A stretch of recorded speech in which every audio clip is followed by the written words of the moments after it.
సంబంధించి కాలుష్యం మీద అలాగే ఇక్కడ ప్రజెంట్ ఉన్న స్థానికులు ఎదుర్కొంటున్న సమస్యల మీద ఎక్కువ శాతం మీరు పోరాడారు.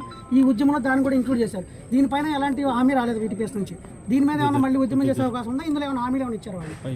ఇది క్లియర్ కట్గా మన ఎమ్మెల్యే కృష్ణప్రసాద్ గారు అసెంబ్లీ సాక్షిగా ప్రస్తావించడం జరిగింది. ఒక్క లారీల గురించే కాదు, పొల్యూషన్ గురించి మాట్లాడారు, సూపర్ స్పెషాలిటీ హాస్పిటల్ నిర్మాణం గురించి మాట్లాడారు, స్థానిక ఉద్యోగ అవకాశాల గురించి మాట్లాడారు. అది పూర్తిగా ప్రభుత్వం దృష్టిలో ఉంది. దాన్ని అధికారుల దృష్టిలో కూడా మాట్లాడటం జరిగింది. సిఈ గారిని, ఎస్ఈ గారిని కూడా గొల్లపూడి ఆఫీస్కి పిలిచి మేమేవైతే డిమాండ్గా 5-6 డిమాండ్లు అడుగుతున్నాం వాటి గురించి ఎమ్మెల్యే గారు ప్రస్తావించడం జరిగింది. అందరి సమక్షంలో. అది ఎక్కడో ఆయన 1-to-1 కాదు. ఇక్కడ లారీ ఓనర్స్ ఉన్నారు, మిగతా పార్టీకి సంబంధించిన అన్ని పార్టీలు ఉన్నారు.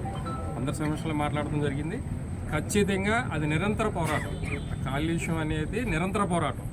అది ప్రభుత్వాలతో సంబంధం లేదు, పార్టీలతో సంబంధం లేదు. ఎందుకంటే ఇక్కడ ప్రజలు బతుకుండాలంటే కాలుష్యాన్ని అరికట్టాల్సిన అవసరం ఉంది. దాని మీద ఎప్పుడూ కూడా ఈ సందర్భంగా ఎమ్మెల్యే గారు కూడా కృతజ్ఞత తెలియాల్సిన సందర్భం ఏంటంటే ఈ సందర్భం లారీ యాజమాన్యాలు కుదిరిన ఒప్పందం మీద కృతజ్ఞత తెలియజేస్తూ మీ సమక్షంలో ప్రతిపక్ష ఎమ్మెల్యే కన్నా ధీటుగా అసెంబ్లీలో ఈ పొల్యూషన్ వల్ల కావచ్చు స్థానిక అంశాల మీద మాట్లాడారు. ఆ సందర్భంగా కూడా ఎమ్మెల్యే గారికి మీ ద్వారా కృతజ్ఞతలు తెలియజేస్తా ఉన్నా.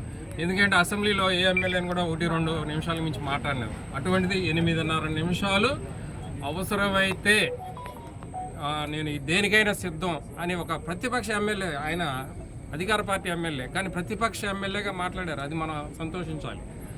అయితే ఇది నిరంతర ప్రక్రియ. దానికి సంబంధించి గొట్టిపేట రవి గారు కూడా వివరణ ఇచ్చారు. దీనికి 500 కోట్ల రూపాయలు కేటాయిస్తున్నాము. నిదానంగా 1 by 1 ఆ మిషనరీని కొత్త తీసుకొచ్చి బిగించి పొల్యూషన్ అరికడతామని చెప్పారు. వాళ్ళు చెప్పారని చెప్పి మేము చూస్తూ ఊరుకోం. పొల్యూషన్ మీద మటుకు నిరంతర పోరాటం మేము చేస్తాం. రైట్.